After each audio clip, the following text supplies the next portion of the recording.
Hello everyone, welcome to ACeverything. My name is Squid, and today we're going to be discussing the top 5 indie recommendations for the Nintendo Switch. And I know we're doing a lot of Nintendo Switch games, and the reason for that is it's probably the best gaming device I have available to me to discuss, besides my gaming laptop.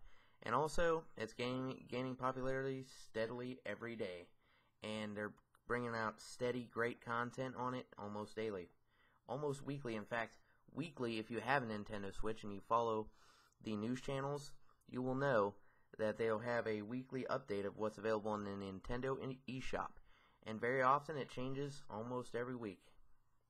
It really is gaining popularity every day, and there's definitely games coming out for it very steadily.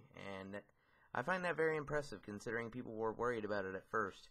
You remember that they were worried about the launch lineup. In fact, literally all that was available at launch was pretty much just Legend of Zelda Breath of the Wild, with the exception of some Neo Geo and NES games available on the eShop.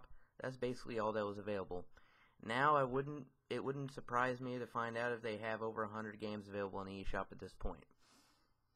So our number 1, and we're going from number 1 to number 5, is Oceanhorn. And that game is available on the eShop for $14.99. It's probably one of the best indie games out for the Switch right now, if I had to compare it to everything else. It reminds me a lot of Legend of Zelda The Wind Waker, which is one of the greatest Legend of Zelda games ever made. Probably one of the coolest open world games ever made, period. And honestly, Oceanhorn lives up to that hype, I would say, especially for $15 now. If you don't know, Oceanhorn has been out for, I think, 3 years now anyway, and it just recently got released for the Switch in August. I have just gotten it today, and I'm going to check it out, and we'll do a full review for you next week or the week after on the game, and discuss how it rates on my scale. But definitely out of the 5 games I'm about to name, it's definitely the top one, just based on the gameplay looks and the graphic style and the homage back to the Legend of Zelda Wind Waker games, which were absolutely amazing games. And they actually released the Wind Waker, I believe, multiple times. I believe they actually released it in HD on the Wii U.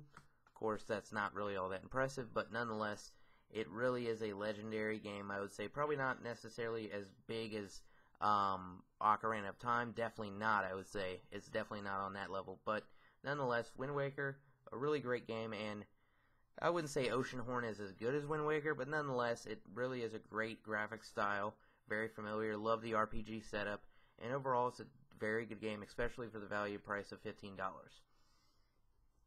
Number 2 is Yono and the Celestial Elephants. Now, if you've been following the channel, which chances are you haven't, we still aren't too big. We're doing okay, getting better. But Yono and the Celestial Elephants I have discussed a couple times. I've even done a review on it, and honestly, it's one of the coolest indie games I've probably ever played. It's a very nice little story, very cool character, and overall, it kind of draws back a little bit to The Legend of Zelda, a little bit with its graphic style as well, in the RPG setup. It's a really good game overall, very good puzzle game. If you're a big fan of puzzle games, you're going to love Yono and the Celestial Elephants. That one is also at $14.99, so once again, really good price for an indie game. And honestly, overall, it's just a really, really good game, really solid. I believe Metacritic rated it at 81%. I think it was about 7.5 on IGN, but I don't pay attention to IGN anyway. They're very biased, in my opinion. So I try to pay more attention to Metacritic and fan ratings than IGN, just because of the issues with their bias ratings. Number 3 is Octodad. Now, if you have a PC, you probably know about Octodad. You probably know the story, but just in case you don't, Octodad is all about an octopus that has blended into a human family, and he's spending his life in disguise, trying to avoid being caught and discovered as an octopus. That's basically the setup of the game. It's $14.99 right now on the Nintendo Switch eShop. It's probably definitely one of the coolest games on there. Overall, I've played it a couple times, and it's definitely one of the cooler ones.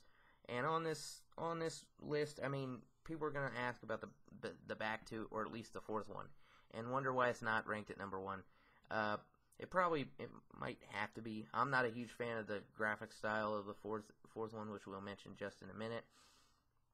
So that's kind of, I mean, I'll be honest, I might sound like a bit of a hypocrite, but to a degree, I'm always going to be a little bit biased. That's just the way it is. But Cave Story is number 4. And honestly, it is rated at $25, and to a degree, that's kind of why it's down toward the bottom end of the list. Because I just don't know if indie games should be priced that high. No Man's Sky is kind of an example of the reasons why indie games should not be priced that high, because they very often will be a little bit overhyped and they just won't live up to the hype. Now, I'm not saying Cave Story is a fail like No Man's Sky. It's not. It's actually a very solid game overall, but the pixel graphic style, not my thing. Good platformer setup though, and if you have the money and everything, I mean, I'm a gamer on a budget. That's just the way I am. So I tend to stick to games under $20. I mean, I'll go out and I'll get the big games, like I got 2K or whatever. I'll get the $60 games when it's really something big. But something like that for $30 is a bit much. The only indie game I think I've ever bought for $30 is Rhyme, and honestly, that one did not disappoint at all. That one I did not buy on the Switch, and I probably will not. It's definitely sort of a broken game on that platform. But nonetheless, Cave Story number 4, pretty solid listing right there. And the final entry, and number 5, and probably one of the more underrated indie games on the Nintendo Switch, or indie games period. This one comes in at $20, so right in that sweet spot for me. I might prefer it a little bit lower, but $20 is fine. Really, anything under 30 is not bad, but for an indie game, it's a bit much. But nonetheless, number 5 is Ginger Beyond the Crystal. Now, Ginger Beyond the Crystal is a really epic 3D platformer game.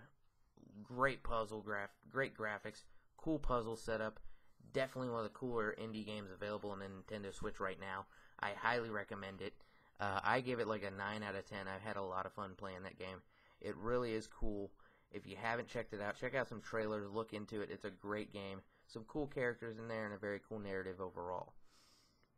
So just to repeat, just to review, Oceanhorn came in at number 1.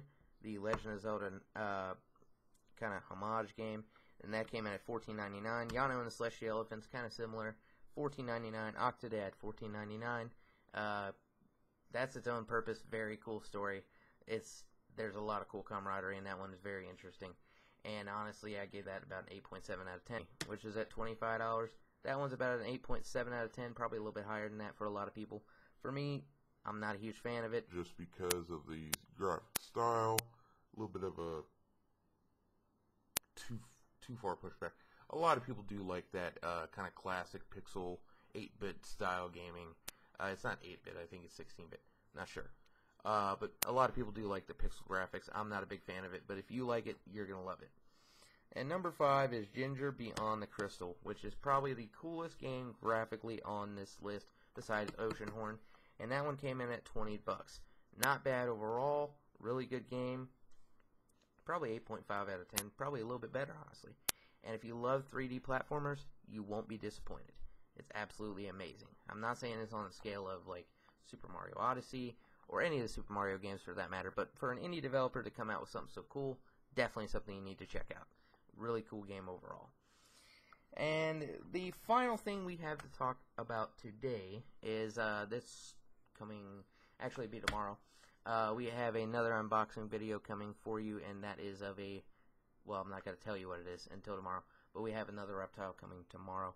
It'll actually be the last reptile we get until we get to a bigger house or housing area, because we don't have the room for anything else other than this, and that's it. So until then, no more reptiles going to be coming into this house.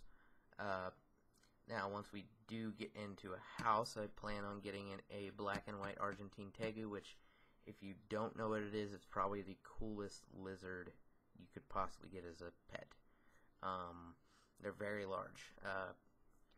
I think males or females. Yeah, males can get up to about 4.5 feet, sometimes 5 feet, depending on the certain species of tegu you get. Females 3 to 4 feet. They usually don't get too huge.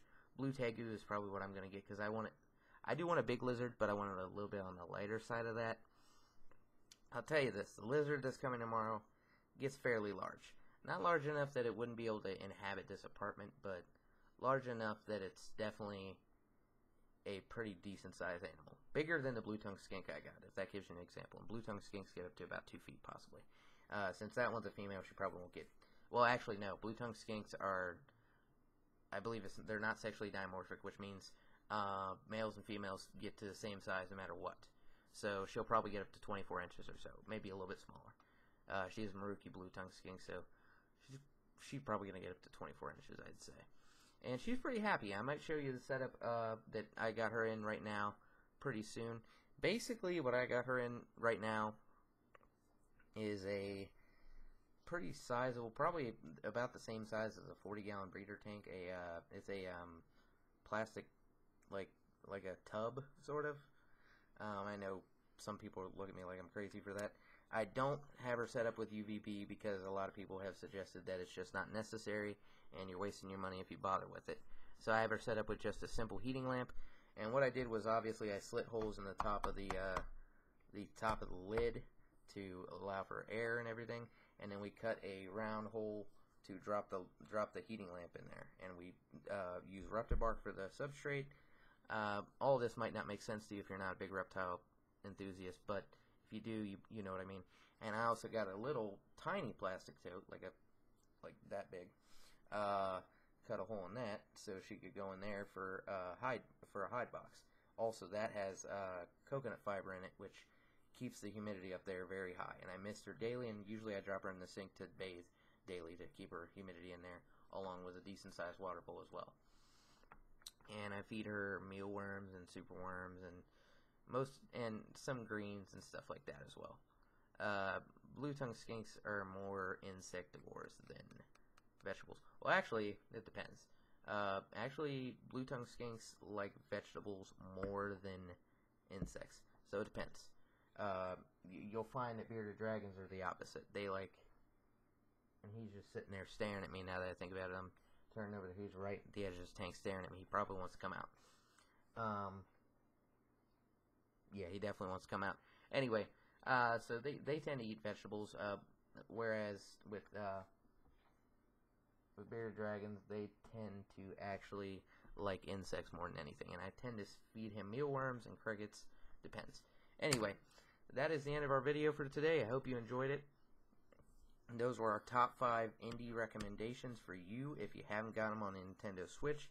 Not sure. Well, we'll have an unboxing video tomorrow. After that, our next discussion video, we'll figure it out. I hope you have a great rest of your day. Thank you for joining us at ACeverything. Like and subscribe and comment and everything. Hope you have a great rest of your day.